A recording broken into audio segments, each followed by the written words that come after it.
నమస్కారం.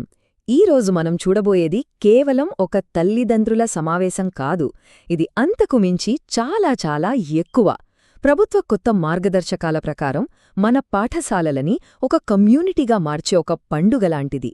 అదే mega parent teacher meeting 3.0. అసలు దీని ప్రత్యేకత ఏంటో వివరంగా చూద్దాం రండి. ఈ మాటల వెనుక ఉన్న ఆశయం ఎంత పెద్దదో గమనించండి.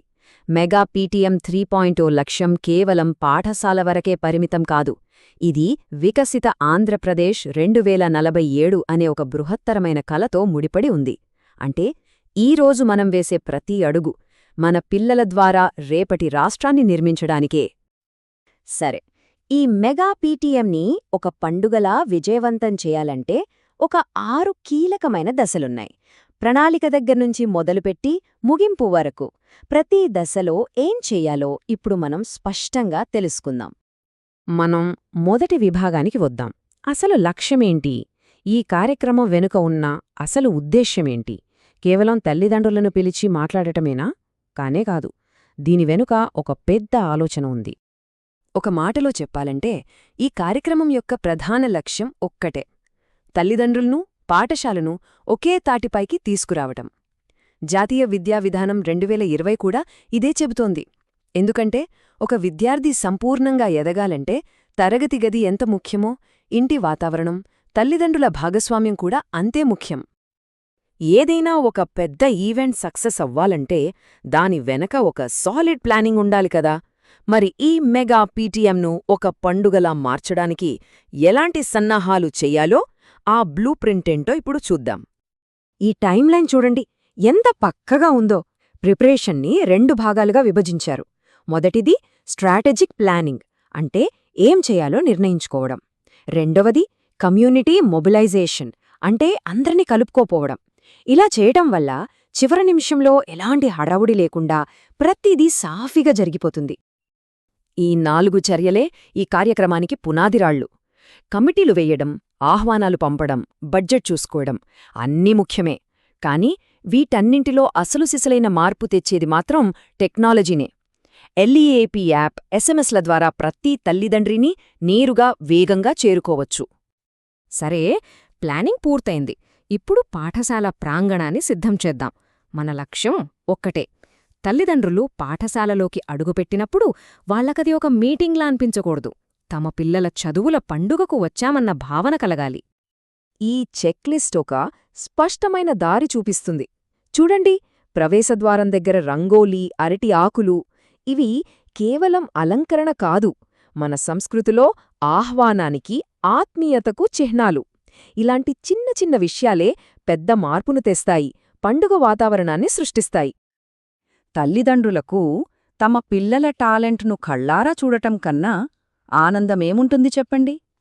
ఈ విభాగంలో పాఠశాలలు విద్యార్థుల విజయాలను, వారి అభ్యాస నైపుణ్యాలను ఎలా ప్రదర్శించవచ్చో చూద్దాం. ఈ పట్టికను చూస్తే ఒకటి స్పష్టంగా అర్థమవుతుంది.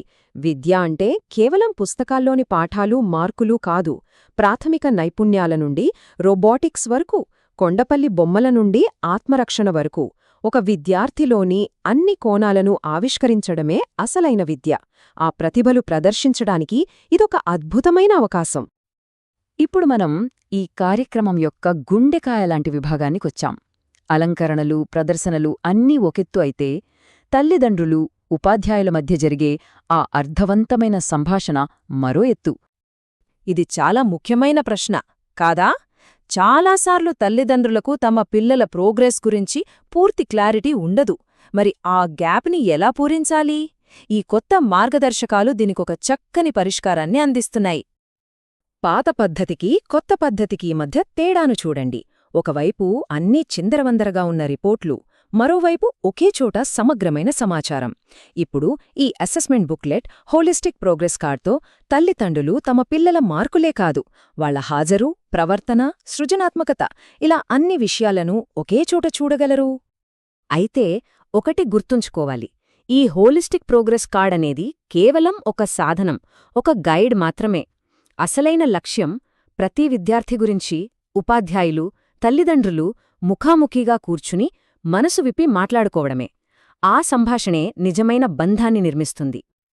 వ్యక్తిగత చర్చల తరువాత అందరూ కలిసి పాఠశాల గురించి మాట్లాడుకోవడానికి ఈ సామూహిక సమావేశం. ఇక్కడ పాఠశాల విజయాలను పంచుకోవడం, గతంలో వచ్చిన ఫీడ్బ్యాక్పై ఏం చర్యలు తీసుకున్నారో వివరించడం, దాతలను గౌరవించడం ఇవన్నీ జరుగుతాయి. ఇది అందర్లో ఒకే లక్ష్యం వైపు సాగుతున్నామనే నమ్మకాన్ని పెంచుతుంది. ఒక గొప్ప కార్యక్రమాన్ని విజయవంతంగా నిర్వహించడం ఒక ఎత్తు అయితే, దాని ప్రభావాన్ని, స్ఫూర్తిని నిలబెట్టుకోవడం మరో ఎత్తు. ఈ చివరి విభాగంలో పీటీఎం తర్వాత చేయాల్సిన కీలకమైన పనుల గురించి చర్చిద్దాం. పండుగ ముగిసింది, కానీ పని ఇంకా పూర్తిగా లేదు. ఈ చెక్లిస్ట్ చాలా ముఖ్యం. ఎందుకంటే లీప్ యాప్లో ఫోటోలు పెట్టడం ద్వారా జవాబుదారితనముంటుంది. తల్లిదండ్రుల ఫీడ్బ్యాక్ను సమీక్షించడం ద్వారా మనల్ని మనం మెరుగుపరుచుకోవచ్చు. ఇవన్నీ వచ్చేసారి పీటీఎంను ఇంతకంటే గొప్పగా చేయడానికి సహాయపడతాయి. ముగించే ముందు ఈ ప్రశ్న గురించి ఒక్క క్షణం ఆలోచిద్దాం. ఈ కార్యక్రమం ఒక రోజు పండుగ మాత్రమే కాదు. ఇది పాఠశాల, తల్లిదండ్రులు, సమాజం అందరూ కలిసికట్టుగా వేసే ఒక బలమైన అడుగు. ఈ ఐక్యత ఒక విద్యార్థి భవిష్యత్తును మాత్రమే కాదు, మన మొత్తం సమాజ భవిష్యత్తును ఎలా తీర్చిదిద్దగలదో ఆలోచించండి.